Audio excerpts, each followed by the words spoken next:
Welcome to today's webinar, Introduction to Text-Based Coding in the Language of CSS. This webinar is part of the Introduction to Text-Based Coding series and can be viewed in sequential order following the HTML and JavaScript webinars. A special thanks to the Government of Canada for funding this initiative. My name is Danielle, and I'm excited to be discussing CSS with you today. Don't forget, if you want to see more of this content, be sure to like this video and subscribe to our MindFuel channel. In today's video, we will continue on and cover some beginning elements of the text-based language of CSS. We will build off the quick preview that was provided in the previous video in this series, where we added some color, fonts, and background design. We will dig deeper into the steps necessary for changing colors, adding different layout features, styling the page with different font choices, and how to use style to create a consistent design. Finally, I will wrap up this introduction series by highlighting some of the amazing things we have done with text-based coding. As a reminder, you'll want to have our free open editor ready to practice step-by-step adding in the CSS code. You can access the editor at code.wonderville.org. Here we are in our code.wonderville.org. This video can be used to continue to add to your project of the STEM page started in the Introduction to HTML and JavaScript webinars, or you can start with the example code that I am using. In the editor, you can access this example code by clicking the menu button and then selecting the Click for Example Code button. If you saved code from the HTML and JavaScript webinar and want to build upon your own personal STEM topic page, you can just copy and paste it into the code editor to continue to add to it. So let's get started with a little bit of background information on the language CSS. We saw in an earlier webinar that HTML can be used to provide basic styling to our page, such as bold text or blank lines. Coders soon wanted more style options on their websites, and like JavaScript, CSS came an add-on to HTML. CSS stands for Cascading Style Sheets, where cascading describes the scheme, where style information flows from an overall style sheet file down to different web pages where any part of the style can be overridden, and then down to each tag in our HTML where styles can be overridden again. This new language was used to specify colors for text and backgrounds, different text fonts, centering and alignment, margins and borders, and many other style choices and different special effects, such as reacting to the mouse or the size of the screen. CSS code can be added in several different ways. A few examples where we can put CSS are in a separate file, so the same code can be used on many pages, giving a website a consistent look, in the HTML style tags in the head section for adding CSS code that applies to the entire page, and inside most tags with a style attribute, which gives CSS code for the tag only. So in summary, CSS is designed to keep us organized and consistent in style, while we add variety and fun to websites and apps. So that is just what we're going to do next. Start to add some design into our STEM project page. One of the best ways to be creative with your display is to add color. A special note, most coding languages use American spelling. So I just find it easier to stick with American spelling when coding and even writing about coding. Avoiding bugs is tough enough, and switching back and forth between British and American English is an extra complication. So I've decided to be consistent with the spelling used by the majority of coders worldwide, and that is with American English. So now would be a good time to make sure your code editor is ready to go. Either copy and paste your code from the last webinar or use the example code you can get through the menu button. Just a heads up, if you use the menu button example code, this code does not have the JavaScript we added in the last webinar, as we wanted to provide easier code to follow for this webinar. Okay, let's start with the body tag in our HTML code and add a style attribute. Its value, highlighted with yellow, is CSS code.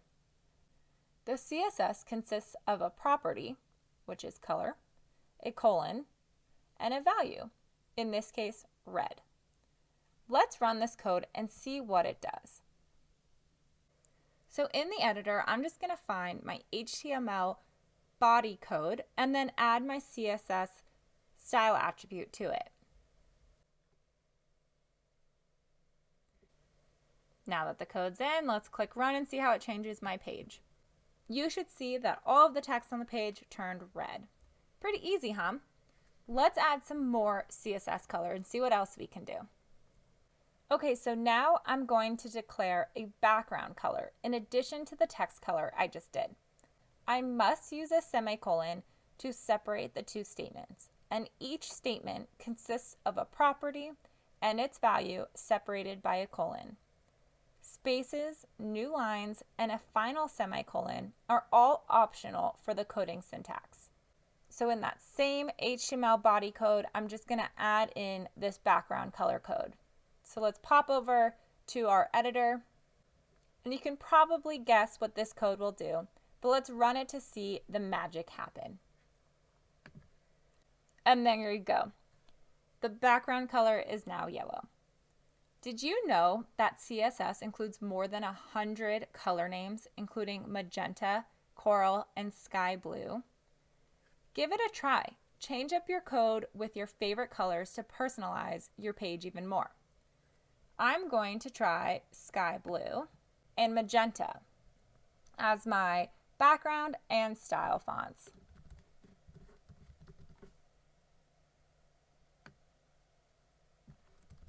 Have some fun picking colors that work for you and really make this page your own. Before we move on to other CSS features, I want to mention another fun thing you can do with the background. Here's a hint. You saw it in our last webinar when I did a sneak peek of CSS at the end. That's right. I'm talking about how to make the background a rainbow of colors. So to dig a little deeper into what that code actually is, all you have to do is replace background color with the property of background image. For the value, I use the linear gradient function. This tells the computer that I now want the background to have a gradient of colors. And then finally, you code in the colors of the rainbow of your choice. Or if you don't want a rainbow, but want a bunch of different colors, go ahead, change up the colors you code. Let's see how this looks in our editor. I'm going to stick with my rainbow colors and add the code now. I'm going to click run, and wow, look how magical it looks. I love it. It's amazing what a little bit of color can do. Now that I'm really getting pumped with my stem page design, I want to see what more we can do to bring even more life to this page. So that brings us to layouts. We have seen that HTML provides tags for basic layout, such as headings, paragraphs, and divider lines. We have also seen the div tag, which we can use to divide and organize our page any way we like. But now, CSS starts with these basics and adds many other ways of moving things around, so the page looks exactly the way we want it. Let's try some changes to our stem page's title, gravity in my case. It is between the H1 start and end tags, meaning this text will be big and bold. But besides being the style that is automatically associated with heading 1, I would like it to be centered on the page. For this, I will add a style attribute to the start tag. In coding, I need to really be specific, so I will label text align because it's the property and center because it's the value. And the computer should now know my alignment choices. I'm going to give this a go in my editor, and let's see how it turns out. So before I add my code for the alignment, I'm just going to take out that gradient background and create my page a little bit more plain so we can see the changes that are happening for the rest of the webinar. And then I'm just going to add the code into my H1 tag and press run. And voila, my heading is now centered. I can also add this same attribute to other tag types. For example, in the H2 tag, I have added this property, but changed the value to right. Now I will let you guess what this will do. And as you can see in the highlighted code on the slide, I have done this in the first paragraph start tag as well. This time I am using justify for the value.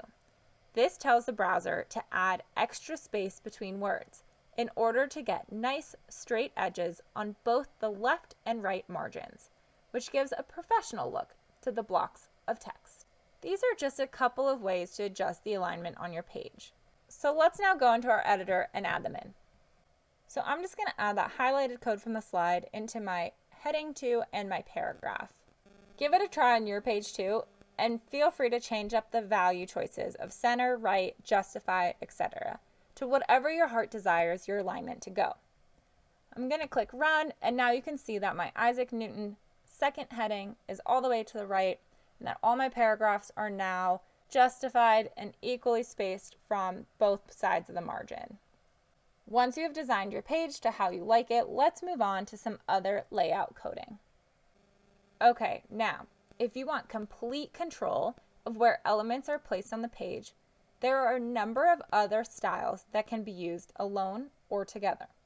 For instance, we can move the dog avatar, as we did in the previous webinar, by adding the following code that is highlighted to its start tag. The first statement, position relative, declares that you want to move the image relative to where it normally is.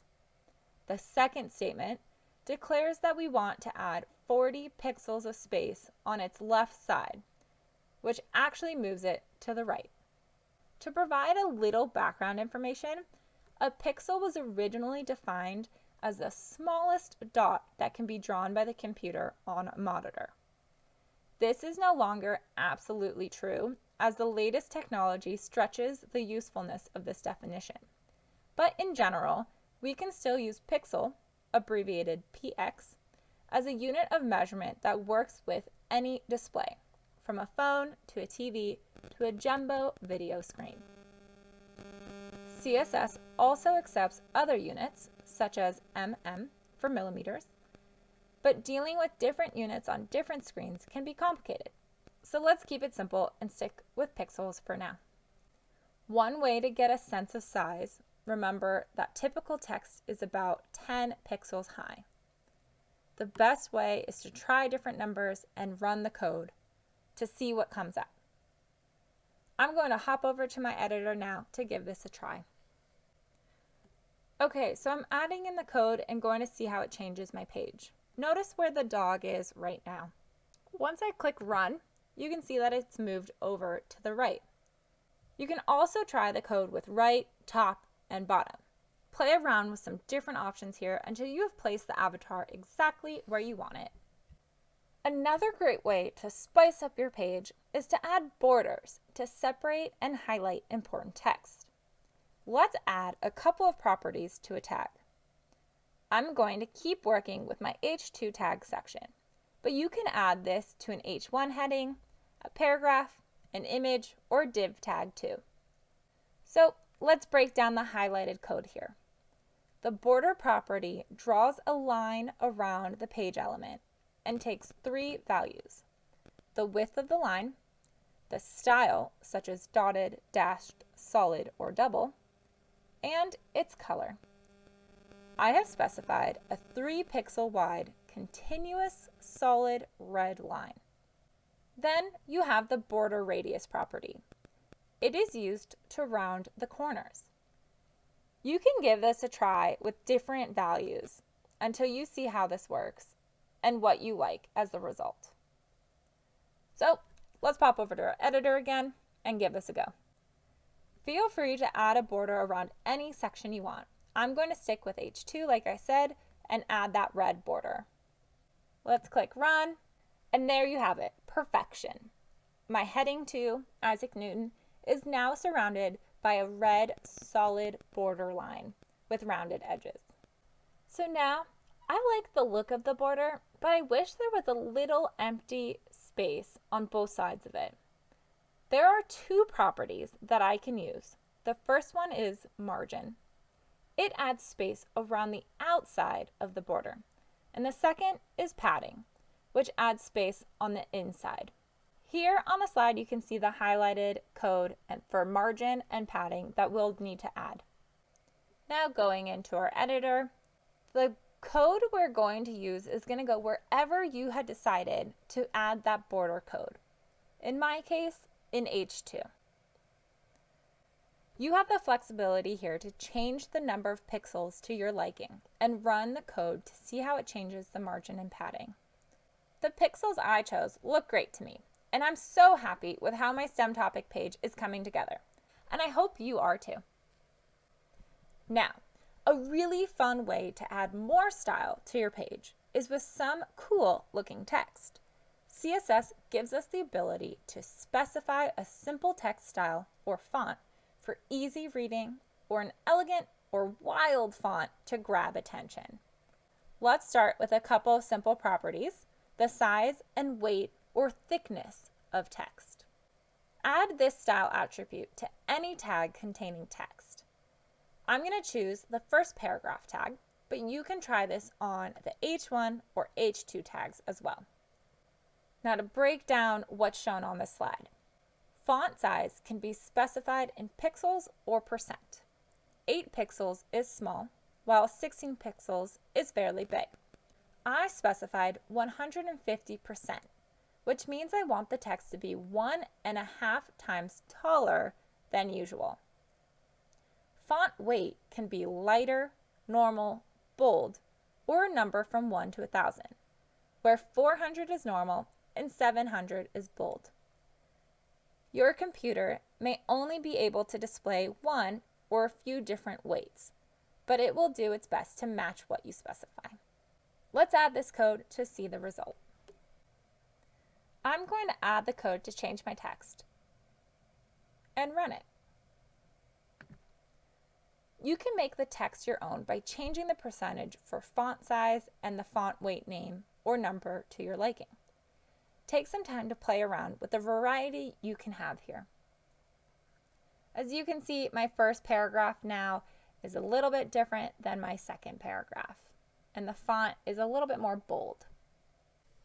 All right, now to change the font choice itself. There are thousands of choices of fonts, some free, and some you may have to buy. The thing is, though, that you can't be sure everyone will have the right fonts on their computer, tablet, or phone.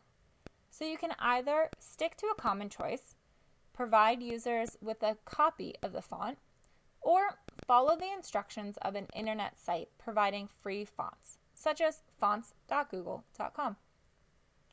For this reason, CSS allows you to specify a family of choices, starting with your first choice and ending with one everyone is sure to have. I have listed 3 fonts. Nimbus Sans L is exactly the style I want for longer paragraphs. It's easy to read and not too fancy. Because its name has spaces in it, I have to put the code in quotes. I used single quotes so the computer doesn't get confused though, since we are already inside double quotes highlighted in green. Some brands of phones or computers don't have this font available though. So my second choice, separated with a comma, is Arial, because it is similar and almost always available.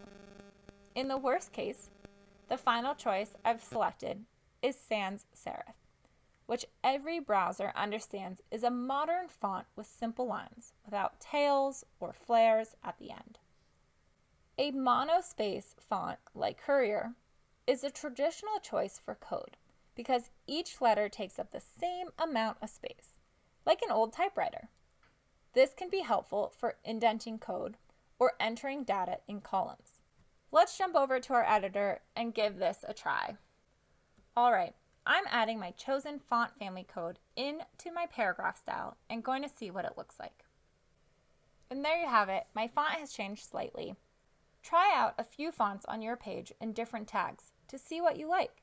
And when you're ready, let's talk about creating a themed look. CSS gives us a lot of choice, and we have only scratched the surface, but we can already create a lot of variety on our stem page.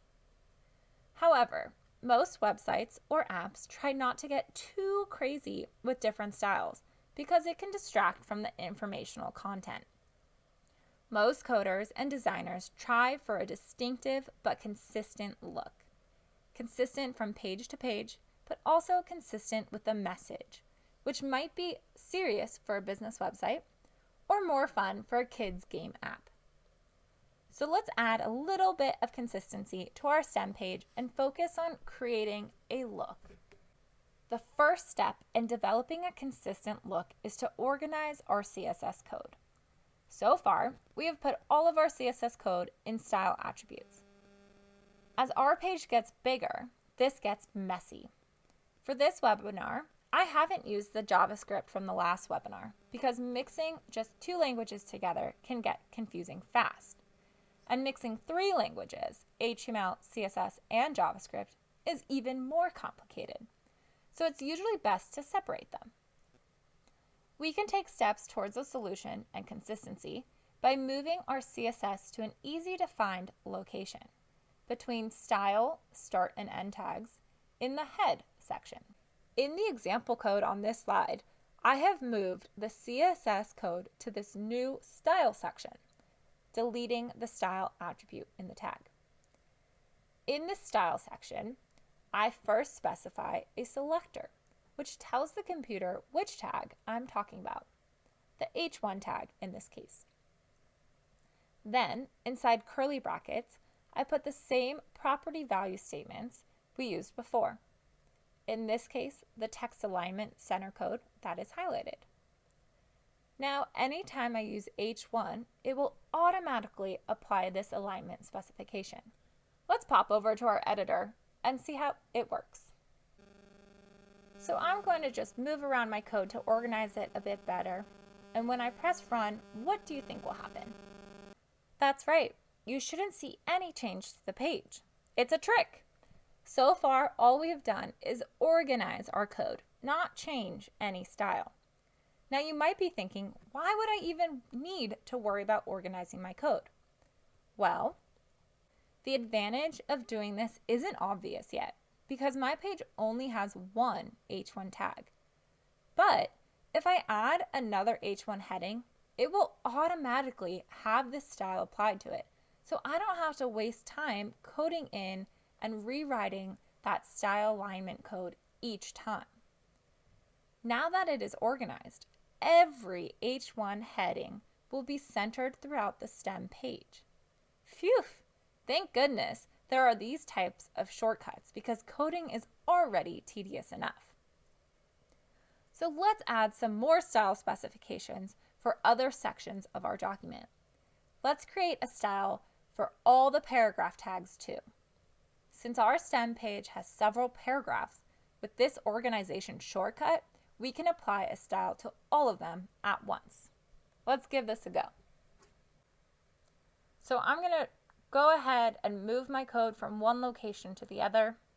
Try this code or your version of it in the style section. Remember to delete the style attributes in the paragraph tags as well. So now if everything worked, all of my paragraphs will be consistent with larger, bolder text and use the best choice of font available. So that style section really helped to provide some consistency for my page. But on the other hand, sometimes we want some of our paragraphs to be different. Maybe we want fine print or red warning message or something that will apply to only some paragraphs so they can stand out. For this, we create a class, giving it a name we want, so I will call my class Warning. In the Style section code, the period before the name Warning tells the computer this is a name I made up and not a predefined tag type like H1 or P. Between curly brackets, I add properties and values as before, of color and red. Then, in the body section, in the second paragraph tag, or any paragraph or other tag you want, I add a class equals warning attribute, which makes that particular text red and stand out. Later, if I want to change the way warnings are displayed, it is simple to change them all in this one place. For example, I can change or add to the statement. Let's say I want to put a border around every warning. Going into my editor, let's see what this looks like. So I'm just going to add my code for my warning in the style section and the paragraph itself. Let's click run and see now that my second paragraph is colored in red. The class attribute has helped to add this style to my specific paragraph. So now we have come to the end of adding new code to our STEM topic page. And I want to take a moment to just wrap it all up and highlight some of the amazing things we have accomplished with text-based coding in this introduction series. This series has shown us a plethora of things we can do with text-based coding, from setting up the structure of our STEM topic page to adding animation and adding color styles. Now, as this was an introduction series, we only touched on a few of the basic coding skills in CSS, JavaScript, and HTML. But don't stop here. There is so much more that you can learn as a coder. I encourage you to continue to build your understanding and practice your coding skills. There are a bunch of resources available to continue on your learning journey through a variety of outlets, like from our company MindFuel to Google searches, etc. So keep at it. And thank you again for joining us today. I really hope you keep on your learning journey with coding and enjoyed learning about coding with me. Your STEM topic page should be looking awesome and have your personal style oozing out of it. Keep going with your STEM topic page and continue to build it out however you like. Again, our special thanks to the Government of Canada for supporting this webinar. And look out for our future webinars on coding. If you liked this content and want to make sure more of it shows up, don't forget to click the like button and follow our pages. Talk to you later.